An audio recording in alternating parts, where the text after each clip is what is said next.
नेपाल और बांग्लादेश में जिस तरीके से जेन-ज़ी ने प्रोटेस्ट करके सरकार हिला दिया था, सरकार गिरा दिया था, उसी तरीके से भारत में भी अब जेन-ज़ी प्रोटेस्ट करके सरकार को गिरा देने वाली है। अगर आपको भी ऐसा ही लग रहा है तो आप बिल्कुल गलतफ़हमी के शिकार हो चुके हैं। आप अपनी मानसिक स्थिति का इलाज करवाइए। ऐसा कुछ भी नहीं होने वाला है। दरअसल हम जानते हैं इसके पीछे कौन छुपा हुआ है, इसके पीछे वो इंसान कौन-सा है। उसके पीछे इंसान का नाम है सोनम वांगचुक। सोनम वांगचुक अपने आप को एनवायरमेंटलिस्ट के नाम से पुकारते हैं। हालाँकि अगर उनके बारे में हम कुछ चीज़ें जानें तो वो बार-बार जब इलेक्शन आता है तो उनका पता नहीं क्या एक जोश जाग जाता है या पता नहीं किस तरीके से चीज़ें वो काम करने लगते हैं, वो लगते हैं हंगर स्ट्राइक करने हैं। जनरल इलेक्शन के पहले भी वही चीज़ हुआ था और अचानक अभी भी बिहार का इलेक्शन होने वाला है, उनको उनको एक अजीब देशभक्ति जाग गई है, लद्दाख के लिए स्टेटहुड की डिमांड कर रहे हैं, डेमोक्रेटिक राइट की डिमांड कर रहे हैं, वो सब सारी चीज़ें ठीक हैं।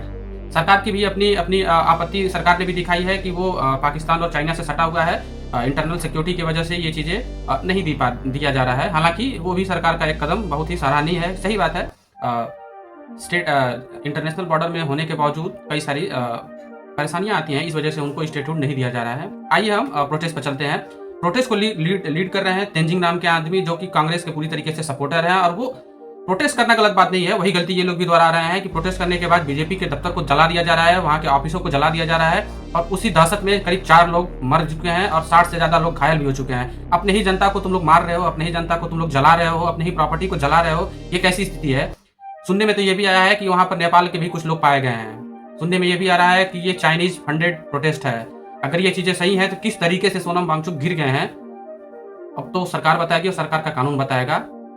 अगर अपने ही देश में ऐसे प्रकार के लोग अगर जी रहे हैं अभी भी, जो अपने देश की उन्नति नहीं चाहते हैं, अपने देश में तोड़फोड़ कराना चाह रहे हैं, तो उन लोगों के ऊपर यूएपीए का एक्ट लगा के उनको जेल में ढकेल देना चाहिए। आप लोग की क्या राय है, प्लीज़ कमेंट में जरूर बताएं।